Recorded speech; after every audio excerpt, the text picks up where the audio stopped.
Yes, sir. And then, you know, you got this Atlanta team, and they scored like 120, like 5 straight games. They've won the last 4. How do you look at, you know, Trey being the head of the snake there, and how to kind of slow him down a little bit? I think, you know, putting different defenders on him. I think showing him different coverages, you know, blitzing, switching, you know, firing at him across his half court. Just give him different looks so he won't get the same steady diet of the same defense. And so he's too good of a player to show him the same thing all night. And so we just got to make sure we're switching it up and make sure we're physical, make sure we keep him off the free throw line, and kind of go from there. And I just wanted to ask about James, because you played a ton of minutes yesterday to help y'all get that win last night. How do you know, what's it like to manage and see how he's kind of moving, how he's playing and everything, especially coming in second night of back-to-back?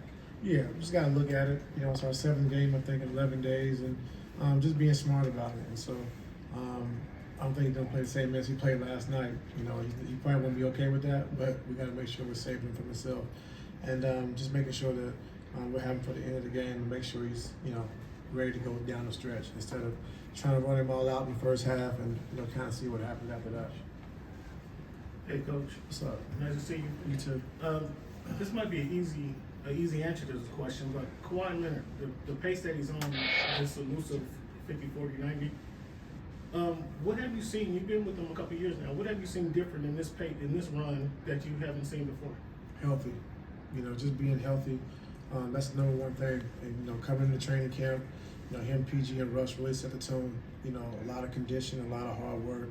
And for him to be out there the whole time with no restrictions, it really set the tone for our team early on this season. And, you know, like I said, when he's healthy, you know, he's one of the top 5 players in this league. And so you get a chance to see that this year. And don't want to give away too much of your plans this weekend, but you got an early game on Saturday, a late game on Monday.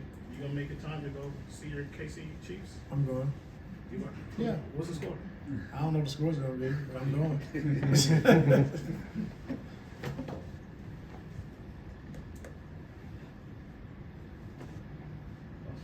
Speaking of Super Bowl Sunday, 2007, you hit the game winner at the Meadowlands. Hawks. How would you rate that when you get carried off into the locker room by your teammates? Like winning the championship, that game, you know, where does it rate in? Not as high as winning the championship, but that was a fun moment. You know, it was funny because I got hurt that game, and I set the whole second half.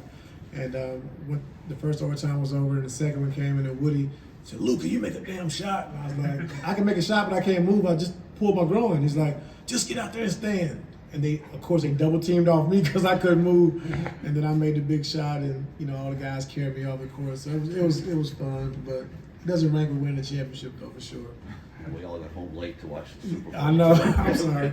Should have played me the first overtime. We probably. Hey Ty, you kind of went into this a little bit with your defense on Trey, but his floater has been such an effective shot for him, and especially how he disguises it with his lob passing. So what can you do as a defense to try to take that away?